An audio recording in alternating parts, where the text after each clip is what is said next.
അങ്ങനെ അതിരാവിലെ പട്ടാമ്പിന്ന് പൊന്നാനി വരെ മുട്ടപ്പത്തരും ബീഫും കഴിക്കാൻ പോയൊരു കഥയാണ് ഇന്ന് നമ്മളെ റീൽസിൽ കേട്ടോ. അപ്പോൾ രാവിലെ നമ്മൾ സുബൈക്ക് 5:30 ആകുമ്പോൾ പട്ടാമ്പിയിൽ നിന്ന് ഇറങ്ങി അങ്ങനെ നമ്മളിതാ പട്ടാമ്പി പാലം വഴി അങ്ങനെ പൊന്നാനിക്ക് നമ്മൾ തൃത്താല വിക്കിക്കള വഴി റോഡിനായിട്ട് പോയിട്ടുണ്ടായിരുന്നത്.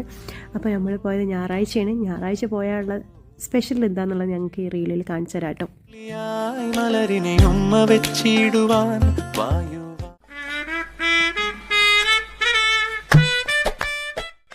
അങ്ങനെ പൊന്നാനിയിലെ മുട്ടപ്പത്തിരിക്ക് 2 സ്പോട്ട് ഉണ്ട് കേട്ടോ. നല്ല ഫേമസ് ആയിട്ടുള്ള ഒന്ന് ഹനീന റെസ്റ്റോറൻറ്റ്, പിന്നെ തൊട്ട് ബാക്കിൽ കേട്ടോ. ഹനീന റെസ്റ്റോറൻറ്റിലാണ് നമ്മൾ റീൽസിലൊക്കെ ഫേമസ് ആയിട്ട് കണ്ടിട്ടുള്ളത്. അന്ന് പോയ കാരണം നല്ല ക്യൂ ആണ് കേട്ടോ. അങ്ങനെ അവിടെ നിന്ന് ചെക്കന്മാരെടുത്ത് പൈസ ഒക്കെ കൊടുത്തിട്ട് നമ്മൾ മുട്ടപ്പത്തിരും ബീഫും വാങ്ങി കുളത്തിൻ്റെ അടുത്തിരുന്ന് കഴിച്ചു. വേറെ ലെവലാണ് കേട്ടോ രാവിലത്തെ ഈ വൈബ്, ഒരു രക്ഷയില്ല.